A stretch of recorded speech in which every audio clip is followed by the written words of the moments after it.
acadêmico Vladimir Herzog, e você na época não tinha nada a ver com economia, né? Conta para nós. Não, naquela época ainda não, você está lembrando bem, quer dizer, era 77, 78, acho que eu entrei um ano antes que você, não é? Eu entrei em 77. Então você estava estudando Casper Libero, para quem não sabe, a escola de jornalismo, né, era ligada e tal. E era a época que o movimento estudantil começou a se organizar para sair nas ruas para a diretoria do Grêmio da FAU, né? E eu acho que daí que a gente começou a se conhecer, se frequentar nas assembleias da União Estadual de Estudantes. Já que você fica puxando o meu saco, eu digo, você é o meu media training, né? Eu prefiro muito nessa tua facilidade de lidar com esse meio de comunicação que realmente a gente tem que aprender, não tem jeito. Né? Paulo, como é que você foi parar na... No resumo da ópera não sobrava muito tempo para estudar, né? E daí eu falei, não, eu não vou ser um bom aplica. Você não se formou pela FAO, então? Não me formei, eu não tenho diploma, né? Macroeconomia, que fazia mestrado, né, em Campinas, na Unicamp, que começou a fazer a minha cabeça, não, você tem jeito, não sei o quê, parará.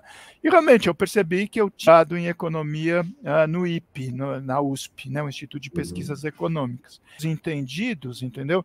E daí você acaba, né, quer dizer, o economês, né? E interessante isso que você traz, né? O quanto os professores... interesse por um professor, eu estudava numa escola privada em São Paulo, uma escola na época de classe média alta, hoje classe média média, por aí, e tinha lá, só que pelo oposto, sabe? É engraçado isso. Era um professor de educação moral e cívica, que era uma matéria, ele me obrigava todo dia, eu lia o Jornal da Tarde, lia a Folha, lia o Estadão para provar que tinha censura, para ir na aula brigar com o sujeito, para me capacitar para fazer o debate com ele. No final ele acabou me influenciando, né? Ele me empurrou para a formação política à esquerda. Né? Interessante isso. Legal. E aí você... foi para a economia e iniciou uma trajetória na economia.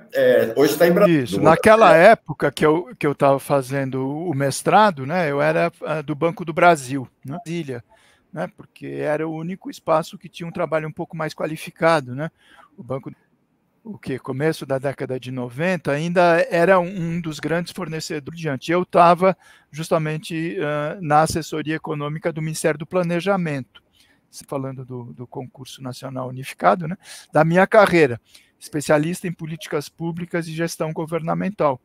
E aí eu tinha vários colegas que estavam na lista, porque você tem o diploma de jornalismo. Né? Eu não tenho diploma de economia. Então é aquela coisa, se amanhã tivesse um concurso para economista, como vai ter do BNDES, por exemplo, eu não posso o quê? Coisas da burocracia, né? Bom, chegamos ao Paulo Clias hoje, essa semana. O Paulo Clias tem uma coisa assim, é um sujeito disciplinado. É um atleta, né? O joelho te fez voltar-se mais para o ciclismo, mas pedala 15 quilômetros num domingo ou num sábado, um negócio assim. Isso para isso precisa de disciplina. E ele tem também na produção intelectual grande disciplina. Toda quarta é publicada, acho que é basicamente Fórum e IGGN atualmente que publicam, né, Paulo? Outras palavras, todo o nosso, né, os blogs sujos e malvados. Esse artigo do Paulo Clias no Terapia Política, no site Terapia Política. Esse artigo do Paulo Clias, então, Lula, abandone a... Você sugere. Então, você coloca uma citação. Mais importante do que o número é o compromisso de que nós vamos botar em ordem em 10 anos de déficits públicos, que acumularam quase 2 trilhões de reais. Aponte quem foi o ministro da Fazenda que fez a afirmação acima. É até uma sugestão do Paulo para o concurso agora. Uma brincadeira, né, para os artigos ficarem um pouco mais amigáveis, né, conversáveis com as pessoas, e tristeza, né? Porque, infelizmente, quer dizer, o ministro da Fazenda, o Haddad, ele está com o neoliberalismo, a ortodoxia, a austeridade extremada. Porque essa frase foi dele, foi do Haddad, por isso que tem essa brincadeira, né? Não pode nem colocar no concurso, que é aquelas perguntas para sacanear os candidatos, né? O cara olha... Então não foi nem o Palocci, nem o Levi, nem o Meirelles, nem o Paulo Guedes, foi o NDA ali, nenhuma das anteriores. Né? E aí ele se sai com essa frase, que é uma loucura, quer dizer, do ponto de vista simbólico, né? você até comentou aqui antes de eu entrar, eu chamo a atenção no texto, a expressão botar ordem na casa. Isso é uma loucura, né? Quer dizer, então, quando você quer botar ordem, mas aí não, ele está falando sobre finanças públicas, está falando sobre macroeconomia. Né? E para ele, quer dizer, a expressão dessa desordem é o fato de que você teve déficit fiscal ao longo da última década, e ele faz um exercício que ele é professor de economia, ele sabe que ele fez uma impropriedade. Essa história de ficar somando déficits anuais para dar um valor de trilhão, isso na economia a gente chama de misturar as variáveis fluxo de cada ano com a variável estoque. Né? Isso não se faz, o professor Fernando Haddad sabe disso. Mas como se então ter déficit fiscal fosse um problema, fosse uma desordem. E aí chega ele, então, aqui, né, o professor Haddad, o ministro da Fazenda, para botar ordem na casa. O que significa botar ordem na casa? Não ter mais os déficits que aconteceram ao longo dos últimos anos. E veja, o que significa déficit fiscal primário? Isso é importante da gente saber, né? Quer dizer, essa é uma coisa que vem já 3, 4 décadas, desde a década de 1980, né? O chamado Consenso de Washington, né? Banco Mundial, Fundo Monetário Internacional, etc., baseados na capital dos Estados Unidos, num processo de renegociação das dívidas dos países do terceiro mundo, introduziram esse elemento. Olha, agora é preciso não simplesmente ter equilíbrio nas contas públicas, de preferência, segundo eles, superávit nas contas públicas, mas eles introduziram o adjetivo da malandragem, primário. Por quê? Porque eles queriam tirar as despesas financeiras dessa contabilidade, e tiraram. Porque a definição de despesa primária é toda a despesa pública não financeira. Significa o quê? Então, que desde aquele momento, né, e depois veio lei de responsabilidade fiscal em 2000, essa coisa toda, a gente está focado em quê? Em controlar todas as despesas, excetuadas as despesas com juros, que são as despesas financeiras. Então, o que significa no concreto? Se você quer obter equilíbrio fiscal primário, ou ainda, como que é o Haddad, equilíbrio superávit fiscal primário, você tem que mexer nas contas como saúde, educação, previdência social, salário de servidores, assistência social, segurança pública, saneamento. Essas você controla, reduz, põe teto, põe limite, põe contingenciamento. Agora, a outra despesa VIP, que eu não chamo, né, a despesa nobre, a despesa com juros, essa não tem teto, cresce o quanto quiser. E é esse aqui é o ponto. Quer dizer, então, quando você diz, não, eu quero fazer superávit primário, nessa circunstância, você vai só mexer nas despesas de políticas sociais, de investimento, e não mexer nas outras. E o que acontece? Quer dizer, a grande maioria dos países do mundo capitalista contemporâneo estão passando por uma fase de gerar déficit. Você percebe? Quer dizer, os Estados Unidos, todos os países da União Europeia, o Japão, Canadá, Austrália, todos eles estão gerando déficit, e isso não é um problema, nenhum deles está à beira da catástrofe, nenhum deles está chegando no apocalipse por causa disso, pelo contrário, porque gerar déficit fiscal, muitas vezes, por exemplo, nesse período que o Brasil e o mundo estão atravessando, é uma solução, não é um problema. Porque por trás disso, Mauro, vamos lembrar o que está. A ideia de que um Estado soberano, uma nação, um país, como o Brasil, que inclusive já não tem quase mais dívida externa no seu endividamento público, esse país tem que se comportar como eu, como você, como a maioria das famílias ou mesmo das empresas. Aquela ideia, eu só posso gastar o que eu ganho. A minha despesa só pode ser igual à minha receita. Só que um país como o Brasil não é assim. O Brasil tributa, o governo brasileiro lança a mão de tributos. Você pode lançar tributos do Mauro, né? O governo brasileiro lança títulos da dívida pública. Se o Paulo Clias quiser lançar títulos do Paulo Clias, ninguém vai comprar.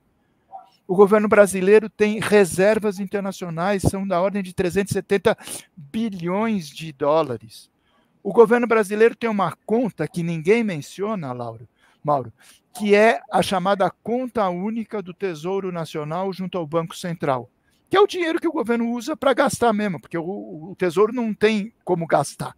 Então, ele coloca o dinheiro no Banco Central, o Banco Central transfere para os bancos, para as empresas, e aí a máquina da economia funciona. O mesmo governo que diz não temos recurso, não é esse o argumento? O orçamento está fechado, é isso que o Haddad fala, para não negociar e dar o reajuste para os servidores das universidades e os demais em greve. Essa conta é credora, Mauro, de acordo com a última informação do Banco Central, em 1,8 trilhão, repito, 1,8 trilhão de reais, que é justamente para o governo gastar. A função do governo, o pessoal critica gastar, não é para... Um governo faz política pública. E quando ele faz política pública... O governo não é banco, né? O governo é para gastar, né? O governo tem que fazer o SUS funcionar, Sistema Único de Saúde. O governo tem que fazer a segurança pública funcionar. O governo tem a Bolsa Família. O governo tem que investir para o futuro. O governo tem que pagar os servidores públicos. O governo tem as contas de saúde. Tudo significa gasto. Inclusive, quer dizer, o que pouco se menciona, quer dizer, quando o governo gasta, significa que esse dinheiro surge nas contas do setor privado, seja empresa, seja famílias, né? Quer dizer, então, o déficit do governo é um superávit para a sociedade, o que é muito positivo. Só que aí o Haddad acabou incorporando essa carapuça, né, da Faria Lima, que não está nem mais em moda nas matrizes do sistema financeiro internacional, de que a gente precisa ter equilíbrio, né? Queria para 24, e superávit, como ele queria para 25 e 26, já teve que rever. Agora, por que essa que é a pergunta? Quer dizer, por que essa obsessão do Haddad em gerar números positivos quando o mundo todo percebe que o momento que a gente vive é um momento de acumular déficit. E não importa os trilhões. Você percebe? Porque tudo vai ser conta muito grande. Eu tinha feito uma conta, acho que você inclusive mencionou antes de eu entrar. Ele fala, em 10 anos foram 2 trilhões, né? Como se fosse, né, o fim do mundo. Eu falei, então deixa eu ir atrás, eu tenho essas contas. O próprio Tesouro Nacional divulga no seu boletim mensal o quanto o governo gasta com juros, que está fora da conta do primário. Então, se o Haddad se impressionou com esses 2 trilhões de déficit fiscal, ele devia ter baixado 5 linhas na planilha lá, que tem uma linha que é juros nominais pagos. Nessa mesma década que ele somou os 2 trilhões, se ele tivesse somado, ou pedisse para o estagiário somar, dá 5 trilhões. Dessa, ele não fala nada, porque ele só quer botar ordem na casa. Eu nunca vi o Haddad falar desse déficit do pagamento de juros da dívida. Não me lembro dele ter falado. Ele nunca vai falar, Mauro. Ele nunca vai falar, porque ele está tentando fazer um discurso para justamente a elite da elite da elite, que é quem se beneficia desses juros. Se ele começa a dizer que 5 trilhões também precisam ser objeto de uma botada de ordem na casa, ele vai afetar interesses de quem ele está querendo puxar o saco. Desculpa a expressão, mas é isso que acontece. Ninguém pede, entendeu? A não ser a elite do financismo, que o governo seja superavitário nas suas contas ou que tenha equilíbrio, de maneira nenhuma. Vamos lembrar, esse sacrifício que a gente está vivendo agora, de 2024, a cada semana, corta aqui, corta ali, porque o equilíbrio... O presidente, o relator do projeto de lei de diretrizes orçamentárias, que foi votado ano passado, que está condicionando isso, e que lá tinha essa obsessão do Haddad com o equilíbrio, né, zerar o déficit, era a expressão, esse cara, Danilo Fortes, partido do Bolsonaro, do Ceará, um deputado conservador, ele mesmo falou na época, olha, eu sei que a questão é complicada, ano que vem, esse ano, né? Vai ter eleições, o governo precisa talvez aumentar. Se o governo mandar o projeto com previsão de déficit, a gente aprova sem problema. Mas não, Haddad convenceu o Lula deu uma vacilada em algum momento, vamos zerar. Aí, quando você se propõe uma meta inexequível, você oferece a sua cara a ser esbofeteada pela Faria Lima, que é o que eles estão fazendo. A cada semana, o governo não está cumprindo. O governo está cumprindo o que o próprio governo se propôs a cumprir, que todo mundo dizia que era inexequível. É uma loucura, você pede para apanhar, não é?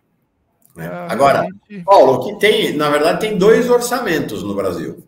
2 orçamentos do Estado. Um orçamento dos pobres, que é esse orçamento aí do déficit primário, né? Saúde, educação, pagamento do funcionalismo, aposentados. É o orçamento dos pobres que eles querem acabar com o déficit. E tem o orçamento dos ricos, que é o orçamento dos juros da dívida, que não tem teto, não tem absolutamente nada. Agora é interessante. Olha só, gente, é interessante. É claro, quanto mais você esmaga o orçamento dos pobres, mais você dá tranquilidade para os ricos de que no orçamento deles não vai ter problema nenhum. Vai sobrar dinheiro sempre para cumprir. E mais interessante ainda, isso é um pacto de classe. Todos esses jornalistas, presta atenção, do Globo, do Estadão, da Folha, que fazem esse discurso, que é o eco do discurso da Faria Lima, né, de que tem que acabar com o déficit primário, todos eles, eu garanto para vocês, porque é gente que recebe salário de 30, 40, 50 mil reais por mês, todos eles estão recebendo dinheiro de juros. Eles estão defendendo o deles.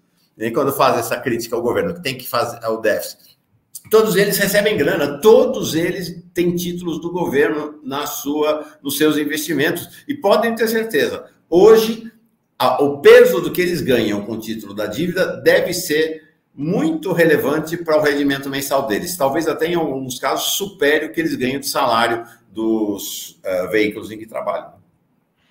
Exato. Eu acho que tem esse lado que você diz, Mauro, mas tem também, infelizmente, um lado ideológico e de uma má formação de economia, de finanças públicas. Quer dizer, o pessoal está trabalhando com manuais de macroeconomia que são anteriores à crise de 2008 e 2009.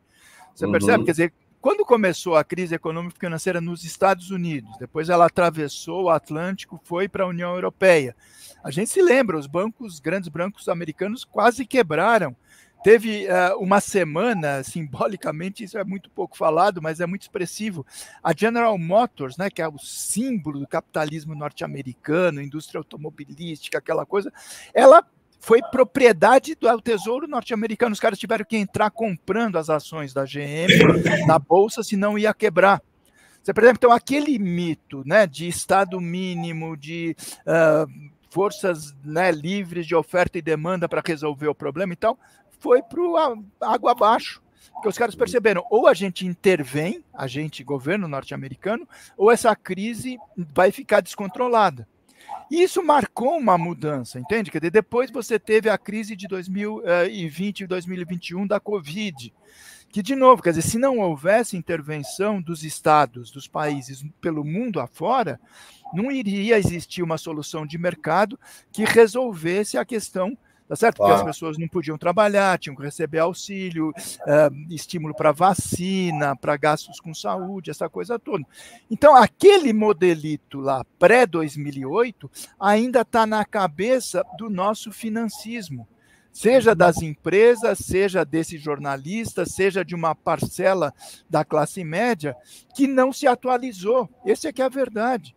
Você percebe? Quer dizer, então, o que seriam os representantes desse financismo aqui no nosso meio de comunicação, em outros países já estão modernizados, entre aspas, entende? Quer dizer, talvez contra a vontade, mas percebendo, por exemplo, um cara no Brasil que representa esse movimento, e eu saúdo, é um cara que elogio, eu gosto muito, é o André Lara Rezende, que está, inclusive, escanteado pela própria estrutura do poder do governo Lula, porque ele fala diferente, pensa diferente. E ele é um cara que sempre defendeu o establishment do sistema financeiro. E ele fez essa revisão, uma autocrítica, vamos dizer assim, uma releitura do que aconteceu, ao contrário dos seus amigos que continuam se beneficiando. E ele diz, olha, foram 20 anos de equívocos. Ele não tem vergonha de dizer, e que ele patrocinou, ele estava à frente dos principais planos de estabilização, etc. Mas ele tem, né, a sobriedade, a honradez, vamos dizer assim, de reconhecer que errou e está propondo coisas diferentes. É simples assim. Ô, Paulo, a gente falou um pouco antes aqui, com o Azen, inclusive trouxe esse tema, sobre um tweet surpreendente do Haddad ontem, do Fernando Haddad ontem, fazendo a indicação, está aqui. Recomendo este artigo de Braulio Borges, economista da FGV, sobre a dinâmica recente das contas públicas. Este artigo, deixa eu colocar na tela aqui uma imagem dele, Braulio Borges, né? Braulio Borges, né? Tá aí o artigo do Braulio Borges, é este aqui, publicado, então, tá aqui, tá na tela, tá? Publicado, então, no Observatório de Política Fiscal da FGV, Instituto Brasileiro de Economia, de 19 de abril agora de 2024. E por que teve esse espanto todo? Porque este artigo do Braulio Borges é uma ode ao neoliberalismo e à destruição do Estado brasileiro. Tem 2 trechos aqui que eu vou pedir para você descomplicar para nós, para explicar direitinho, e que, de fato, ficou todo mundo muito espantado com isso, muito espantado. Diz assim, ó, embora eu defenda que a revisão de gastos periódica não deve ser utilizada somente para gerar uma maior efetividade do gasto público, como defende o governo atual, mas também para gerar economias fiscais, a penúltima figura apresentada acima já deixa claro qual deve ser o principal rubrica que deve ser atacada para restaurar o equilíbrio fiscal brasileiro. A Previdência, tanto pelo lado da despesa como também pela receita. Vale lembrar, como aponta a figura abaixo, que excluindo o déficit do regime geral da Previdência Social, a União tem tido superávit há alguns anos. Então é aquela linha azul clara ali, mostrando esse superávit se você tirar a Previdência. E aí, na sequência, ele continua. Do lado do gasto com o regime geral da Previdência Social, um elemento crucial para conter sua expansão seria a desvinculação do piso previdenciário e mesmo de outros benefícios assistenciais, como o BPC, que é para os miseráveis, praticamente, do país, do salário mínimo nacional. Então, desvincular esses benefícios do salário mínimo. O salário mínimo é uma variável que deve ser reajustada ao longo do tempo em termos reais, refletindo ganhos de produtividade da mão de obra. Mas é uma variável que deve regular o mercado de trabalho, ou seja, a vida de quem está participando ativamente da produção econômica. As aposentadorias e pensões deveriam ser reajustadas apenas pela inflação, mantendo o poder de compra ao longo do tempo. Descomplica isso para nós e explica o que é esse artigo aí idolatrado pelo Fernando Haddad. Bom, então, vamos começar de novo, pelo simbólico e pela manifestacional, né? Se é que existe. Veja, Fernando Haddad recomendou, isso é importante, quer dizer, o ministro da Fazenda do Brasil, né, dentre todas as suas responsabilidades, compromissos, etc., e tendo em vista, inclusive, o puxão de Lula de orelha que o Lula deu nele, né, mandando ele parar de ler, etc., ele pega um artigo que foi publicado pelo Braulio Borges, né, em 19 de abril, né, 10 dias depois, e diz, olha, eu, ministro da Fazenda, recomendo a leitura deste artigo. Já é uma coisa extremamente complicada, tá certo? Quer dizer, e um artigo que você apontou aí, a esse trecho, mas ele é completamente focado, e é bom, entre aspas, né, porque ele não tem papa na língua, ele comete o sincericídio, né? Quer dizer, o Braulio é um economista bastante conservador, muito ligado aos interesses do setor financeiro, um cara legal, gosto, inteligente, mas, enfim, ele está com uma proposta. E essa é a proposta, Mauro, que vem desde aqueles que eu coloquei na lista dos ministros da Fazenda, né, que levaram à frente políticas austericidas, então Palocci, Joaquim Levy, Henrique Meirelles e Paulo Guedes, nessa linha de falar o quê? Olha, o Brasil tem um rombo, eles adoram essa expressão, um rombo fiscal, né, que é insustentável no médio e no longo prazo, então a gente precisa adotar medidas. Nenhum deles teve a coragem política, a força política para implementar. O Paulo Guedes falava nos 3 Ds, né? Desestatizar, que era privatizar, ele disse que ia privatizar tudo, felizmente não conseguiu. Desvincular, Então, essa ideia de desvincular os pisos constitucionais de saúde e de educação, a gente vai falar mais sobre isso, e desindexar, é tirar a indexação da Previdência Social ao salário mínimo. Esse era o sonho de consumo desses caras para destruir o pouco que ainda a gente tem de um estado de bem-estar social, que era o sonho, né, dos constituintes há quase 40 anos atrás, em 1988. E agora está voltando essa história, quer dizer, pela boca de um governo, com o ministro da Fazenda, de um governo progressista, de centro-esquerda, desenvolvimentista, que é uma loucura. Né? Então, de novo, desvincular os pisos da saúde e da educação, né? Os secretários, tanto da Fazenda como do Planejamento, já falam disso, que o governo será obrigado a mandar uma proposta de emenda constitucional, porque, felizmente, essa garantia está na Constituição. E a outra coisa que nenhum deles ainda teve a coragem política de falar, o Braulio falou e o Haddad chancelou. Porque é verdade, quer dizer, a principal rubrica, entre aspas, com muitas aspas, gastadora do governo brasileiro é a Previdência Social. Ainda bem, Mauro, que seja isso.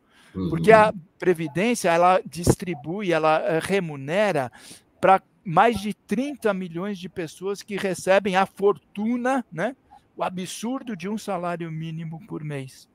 E na conta desses caras é isso que está provocando a desordem, a bagunça, a gastança, o populismo, o que é uma loucura. E aí o Braulio fala isso, olha, vamos resolver parcialmente, ele diz, além da saúde e educação, vocês do governo não falaram da Previdência Social e do salário mínimo. Temos que falar. E ele fala. Qual é a proposta dele? É que a Previdência Social não mais seja atrelada ao benefício do salário mínimo. Então, se o Lula tem essa proposta correta, necessária, de valorizar o salário mínimo acima do crescimento da inflação e dar um ganho, por exemplo, do crescimento do PIB, né? O ano passado, vamos lembrar, aconteceu isso. O Haddad queria só dar a inflação, que daria 1.302, e o Lula falou, não, 1.320, porque a gente vai dar a inflação e o crescimento do PIB. Parece pouco, R$18, né? Para quem recebe, talvez faça diferença. Agora, para o povo da Faria Lima, faz favor, entendeu? Quer dizer, é muita maldade, né? Quer dizer, querer garantir o suposto equilíbrio fiscal, achatando quem está na base da nossa pirâmide. E é isso que ele está falando. Então, vamos criar duas figuras. Uma figura é o salário mínimo, que paga, segundo ele, para quem está no mercado de trabalho, que até muitas vezes com essas reformas todas da lei trabalhista, a pessoa recebe menos do que um salário no final do mês, porque ganha por hora, porque é precário, né? E, segundo ele, olha, não, quem é aposentado, não está no mercado de trabalho, não merece um salário mínimo, pode receber menos do que um salário mínimo. O idoso que passou a vida toda trabalhando sem ter contribuindo, a família que tem uma pessoa com deficiência na família, etc., que recebe, né? Você falou o PPC, o benefício de prestação continuada, recebe um absurdo de um salário mínimo, é irresponsável, é gastança? Não, vai receber menos do que o salário mínimo, porque o salário mínimo, segundo a proposta do Braulio, chancelada pelo Haddad, vai ganhar o ganho de produtividade, um possível crescimento do PIB no período, e não, o idoso e a pessoa com deficiente vai continuar abaixo, assim como o beneficiário da Previdência. Você percebe? Quer dizer, então é uma loucura. Agora, a pior aspecto dessa loucura é o ministro da Fazenda ter dito que ele recomenda a leitura desse texto. Ele está dizendo, olha, eu concordo com o que esse cara está falando. Leiam, porque vocês vão ficar mais sabidos. Ah, faz favor, né? Acho interessante, você falou, né? Governo de centro-esquerda. Mas nesta entrevista com a Mônica Bergamo, eu estava de férias, mas me impactou demais. O Haddad não qualifica esse governo como governo de centro-esquerda, ele qualifica como governo de centro. E aí vamos traduzir? Na fraseologia da chamada mídia conservadora, da Faria Lima, ou seja, da direita, um governo toda vez que você ouvir governo de centro, partido de centro, você pode ler partido de direita, governo de direita. E o Haddad está assumindo essa fraseologia no seu discurso. Então, quando o Haddad está falando que esse é um governo de centro, o que ele está dizendo? Na linguagem das elites brasileiras, na linguagem da Faria Lima, da direita, da imprensa conservadora, ele está falando de um governo de direita. É disso que ele está falando. É disso que ele está falando. Vamos lembrar que o Jair Bolsonaro não é qualificado como de extrema direita por essa mídia. E nem por essa turma da Faria Lima. Ele é qualificado como alguém de direita. Para eles, o Aécio é de centro. Para eles, o Lira é de centro. O Pacheco é de centro. Então é disso que o Haddad está falando. E isso vem na esteira de uma... Aí não foi uma entrevista, foi uma declaração de um nome histórico do PT, que é o José Dirceu, num evento desse grupo de lobby, né? É o grupo de lobby que está na moda agora, da burguesia brasileira, que é o Esfera. Ele esteve lá num evento em que ele qualificou o governo Lula de centro-direita. Depois, a assessoria dele, porque ele não teve coragem, né, de fazer isso, a assessoria dele, porque imagina a repercussão que deve ter dado no interior do PT, soltou uma nota dizendo não, que ele tinha sido mal entendido, que ele acha que o governo, na verdade, é de centro-esquerda. Cascata. Isso me fez lembrar aquela história do Bill Clinton, na primeira eleição dele, quando perguntaram se ele tinha fumado maconha, que ele falou, fumei, mas não traguei. Né? Essa história do Zé Dirceu lembra um pouco isso. Né? Eu falei centro-direita, mas é centro-esquerda, vamos ficar de bem aqui. Então, esse é o lugar em que, na mentalidade da própria direção do PT, na mentalidade da direção econômica do governo, o lugar em que o governo ocupa, entre a centro-direita e a direita. Acho que isso é bem importante. Bem importante abrir esse debate, né? Essa questão da régua, né, Mauro? Depende de onde você coloca a sua métrica, né? E você faz isso de acordo, quer dizer, você não, digo, né, os grandes meios de comunicação fazem de acordo com o seu interesse. Claro. Como no Brasil, historicamente, sempre teve um certo preconceito, né, no ambiente político geral, das pessoas se assumirem como sendo de direita, né? Vamos lá, o Bolsonaro foi o primeiro que teve a coragem de ter, vamos botar a direita no governo, eu sou um cara de direita, eu não tenho vergonha de... Né? O pessoal da nossa direita oficial sempre ficou com essa coisa de se dizer de centro. O próprio PSDB, né, quer dizer, que era um partido que foi criado, né, no começo, final dos anos 1980, começo dos 90, PSDB, Partido Social Democrata, da Social Democracia Brasileira, mas implementou, né, o tempo todo uma política de direita, uma política conservadora. Tá certo? Então, eu concordo contigo. Quer dizer, esse governo, você não vai dizer o Lula é um cara de direita? Não, de jeito nenhum. Né?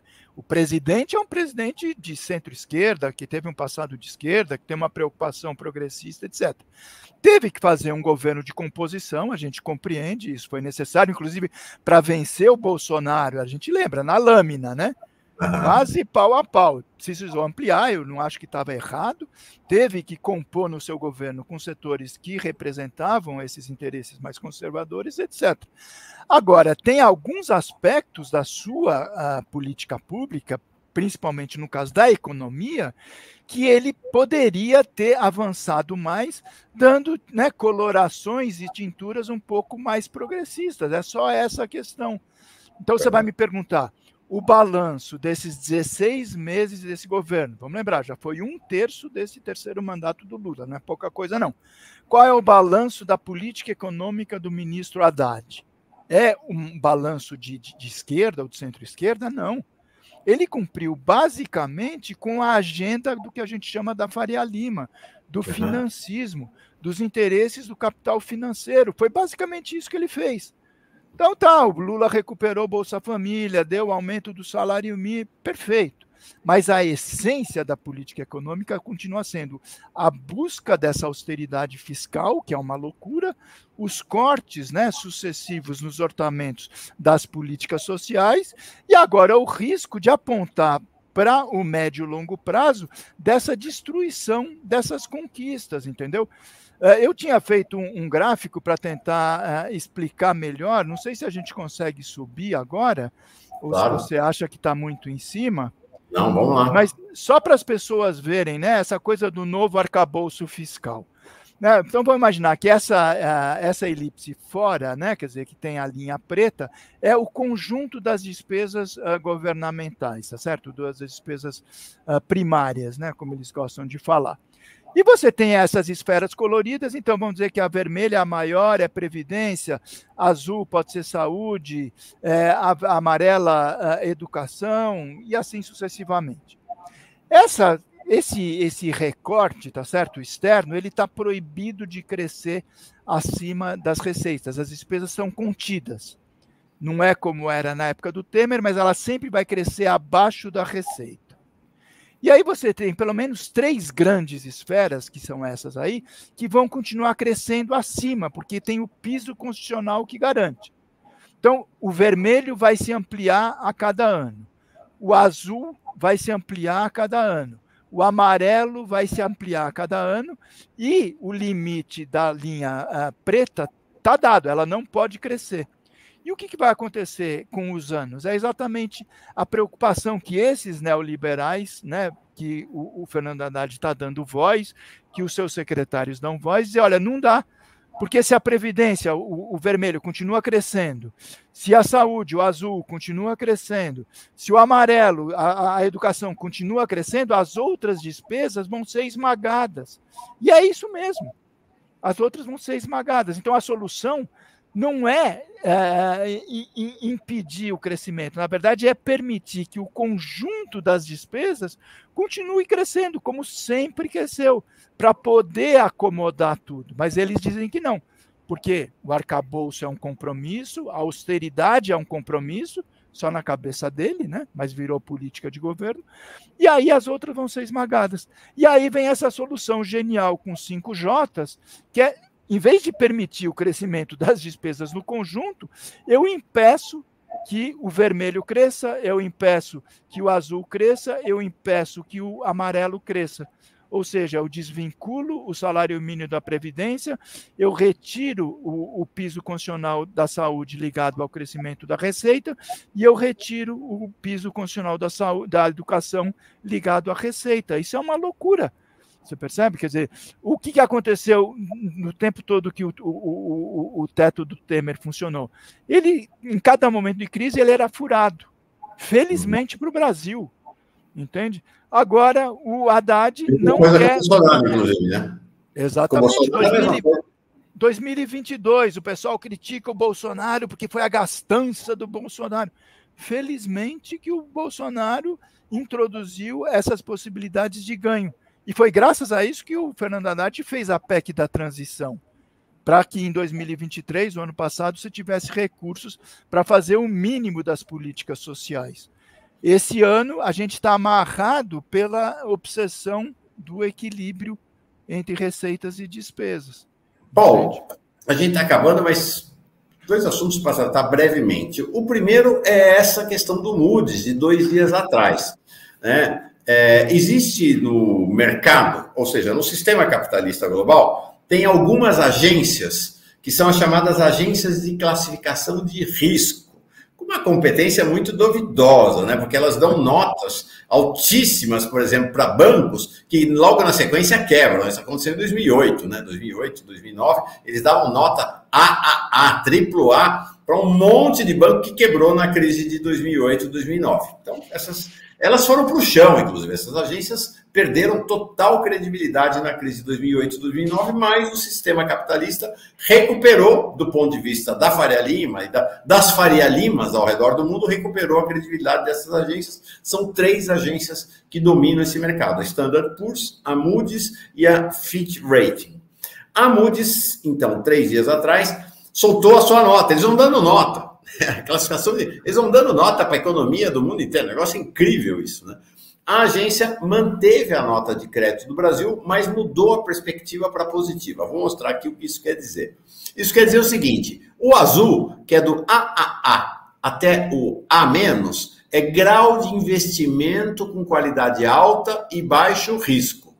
O cinza, que é o BBB+, até o BBB-, é grau de investimento qualidade média. E o vermelho, que é do BB+, até o B- lá embaixo, é categoria de especulação baixa classificação. O que aconteceu? Eles estão dando a nota no Moody's BA2, mas com uma coisinha assim, é BA2 com sinal positivo. Mas continua lá na categoria de especulação e baixa classificação. Então, isso aqui me lembra uma coisa, sabe a história da hiena, né? Mesmo assim, o Lula e o Haddad comemoraram. Né? O Haddad soltou. A Moody's acompanhou as outras agências de risco ao reconhecer a mudança para melhor das nossas perspectivas econômicas, blá, blá, blá, blá, blá. E o Lula retuitou. O Brasil que estamos construindo voltou a ser respeitado no mundo e voltou a ter credibilidade econômica e ambiental. Isso é bom para todo mundo. Gente, o Brasil não voltou a ser respeitado no mundo e ter credibilidade econômica e ambiental no mundo. Voltou nesse universo das agências de risco, que são as agências de risco que dizem o seguinte, elas dão nota se você cumpre o que elas mandam fazer. Não é se a economia está bem. Tanto que nessa mesma classificação, reclassificação da Moody's, o texto da Moody's diz assim, a afirmação do rating BA2 está baseada na força fiscal ainda relativamente fraca do Brasil. Ou seja, se o Haddad não cortar mais despesa, vai voltar atrás no positivo. Dado o nível elevado de endividamento do país, o que é uma interrogação, o Brasil não tem dívida externa, qual é o nível elevado de endividamento que o país tem? E sua fraca capacidade de pagamento da dívida, que fraca capacidade da dívida é essa se não tem dívida externa? Que permanece sensível a choques econômicos e financeiros. Então, olha isso. Né? Ou seja, é a faca no pescoço do governo Lula. A gente aumentou, mas se vocês não fizerem a lição de casa que a gente mandou, vai diminuir de novo. E o Haddad e o Lula comemoram isso. E aí, junto com a divulgação, esta senhora que está aí, a Samar Maziadi, que é vice-presidente da Moody's, diz o seguinte, deu uma entrevista lá para o Estadão, dizendo o seguinte, a gente pode reavaliar a qualquer momento a nota do Brasil se não houver melhora fiscal. Paulo, eu estou ficando doido ou eles estão com a política da hiena? Estão comemorando uma desgraça para o Brasil? Não, Mauro, concordo totalmente com você. Eu acho que é importante a gente ter em conta que essas agências não têm realmente a menor credibilidade, não para quem elas atendem, né? Quer dizer, elas atendem os engravatados da Faria Lima, né? Das bolsas de valores em Nova York, em Paris, em Tóquio, em Londres. É esse pessoal que essas agências estão dirigindo, para esse pessoal que elas dirigem o seu discurso. E elas não têm a menor credibilidade, você falou, eu sempre cito esse fato, quer dizer, às vésperas da quebradeira de 2008, 2009, lá nos Estados Unidos, essas mesmas agências pegavam, por exemplo, uma instituição como o Lehman Brothers, que quebrou, ou a Freddie Mae e o outro lá, que eram as caixas hipotecárias dos Estados Unidos também, e davam o que você falou, era o AAA, eles gostam das letras, né? 3 As em inglês é AAA, né? E enche a boca para falar AAA. No dia seguinte, o AAA virou pó, acabou. Entende? Quer dizer, por quê? Porque tem um jogo de autodependência, de dependência mútua, né, das instituições do financismo, que é mais do que evidente. Quer dizer, você tem os bancos comerciais, você tem os bancos de investimento, você tem as bolsas de valores, você tem as grandes empresas, né, que operam nas bolsas, as big techs, as big petroleiras, você tem os países e os tesouros, você percebe? Quer dizer, então, tudo isso muito articulado, quer dizer, as agências de risco atendem os interesses de quem compra os seus serviços, esse que é o ponto. Então, eles passaram a fase do descrédito lá atrás, foram remoendo, né, a maré baixa, agora voltam com essa lição de casa. Era que o FMI dizia para o Brasil, na década de 1980, 1990, vinha a missão do fundo aqui e dizia, precisa fazer isso, precisa privatizar, precisa fazer austeridade fiscal, precisa... E eles ficam nessa história. Quer dizer, eu até compreendo fazer um pouco de justiça, o Haddad e o Lula, os caras estão precisando de notícia boa. Sai uma notícia dessa, deixa o cara comemorar. Não, tá bom, a Moody's... O problema não é comemorar a notícia, é saber se a gente vai continuar seguindo ou não a cartilha da austeridade e do financismo, como infelizmente parece que o Haddad está querendo fazer. Você percebe? Quer dizer, porque o problema é o seguinte, esses caras só estão preocupados com aquilo que diz respeito, eu digo, essas agências de rating, da sua existência, da sua clientela. Veja, Estados Unidos, Tesouro norte-americano. O governo americano tem uma relação dívida-PIB, que eles adoram, né? Pior, entre aspas, do que o Brasil. É mais de 100%. O Brasil é 60%, o total da dívida sobre o PIB. O Japão é mais de 200%. A grande maioria dos países da União Europeia, a Alemanha, a França, a Itália, é mais do que 120%. Agora, vai perguntar para a Moody's o que ela acha do sujeito que quer comprar o título do Tesouro norte-americano como investimento. Não compre porque a relação dívida-PIB daquele país é muito grave, né? O Biden não sei o quê, o risco... Não, é AAA. Você percebe? Quer dizer, então é um discurso demagógico, deixa o Lula comemorar, o Haddad comemorar.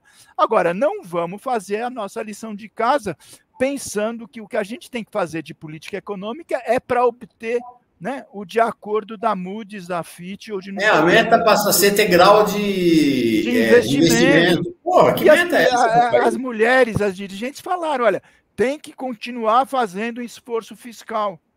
E a gente está dizendo exatamente o oposto. Quer dizer, o que o Brasil precisa é ter uma política fiscal que aponte para o crescimento e para o desenvolvimento. Isso significa o quê? Que para recuperar o desmonte das políticas públicas desses 6 anos da desgraceira, da privatização, da destruição, a gente precisa exatamente do caminho oposto que o Haddad está querendo. A gente precisa aumentar a despesa pública para recompor saúde, educação, previdência, investimento. A gente precisa recompor investimento público.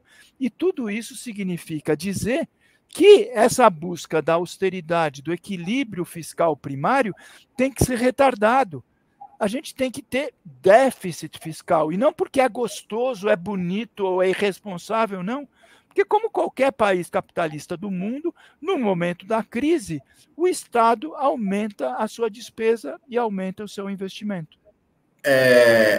Seguinte, se isso for feito, ou seja, se o governo brasileiro der uma banana para essa história do déficit, começar a gastar, começar a investir, o país começar a se desenvolver, sabe o que vai acontecer com essas notas dessa agência de rating? Vai ser triple C negativo, entendeu? Vai cair imediatamente. Então, o que está buscando aplauso dessa agência de rating como se isso fosse conferir credibilidade ao Brasil?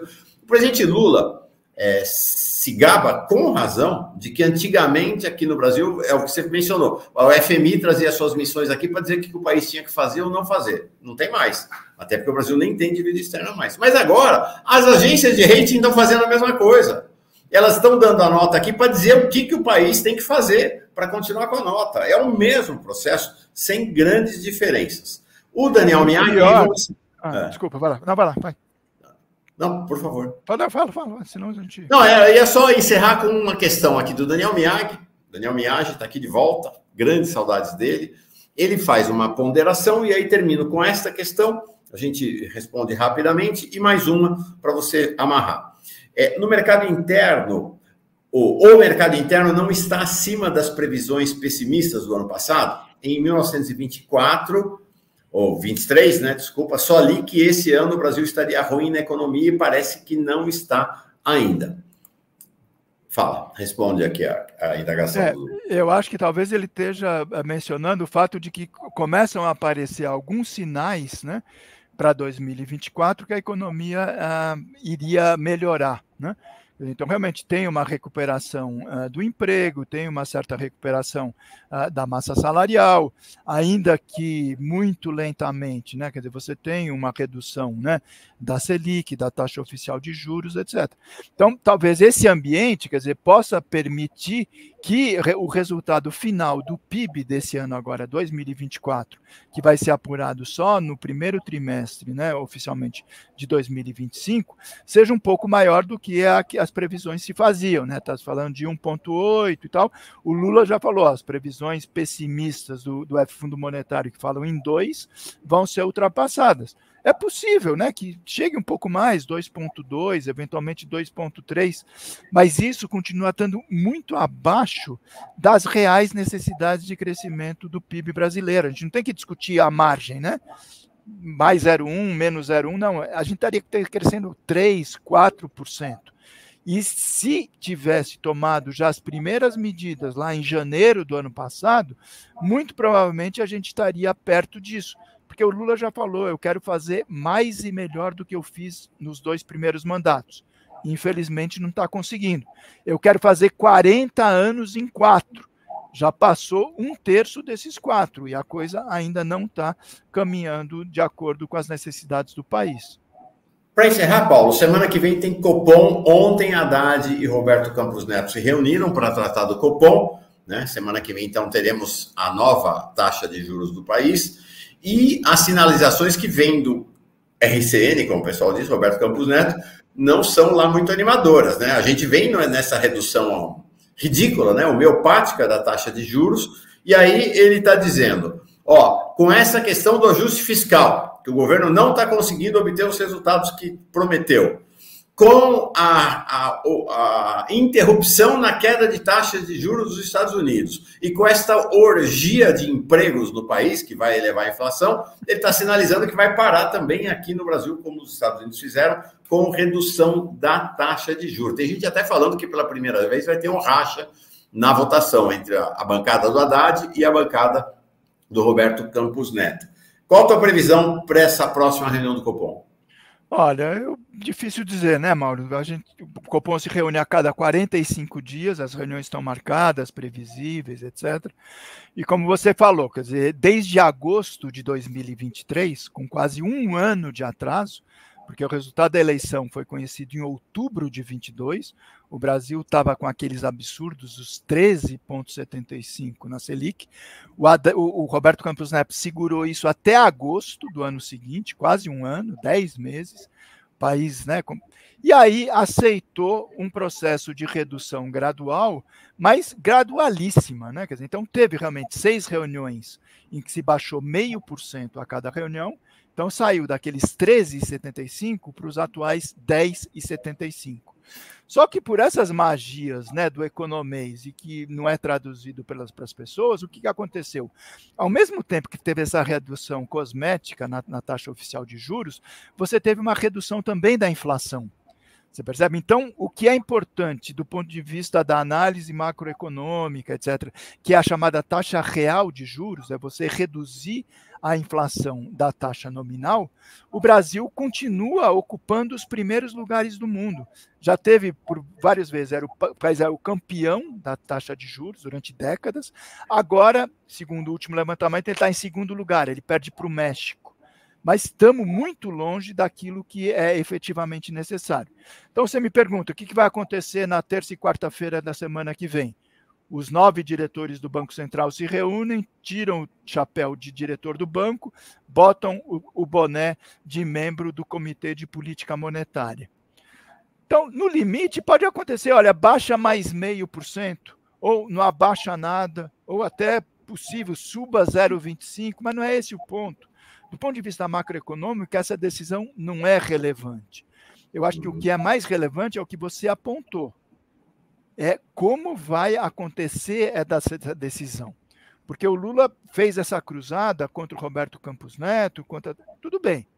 Mas ele já indicou 4 dos atuais 9 diretores. Porque vamos lembrar, os caras aprovaram em 2021, Bolsonaro, Paulo Guedes e Roberto Campos Neto, a lei da independência. Então, esses caras tinham mandato.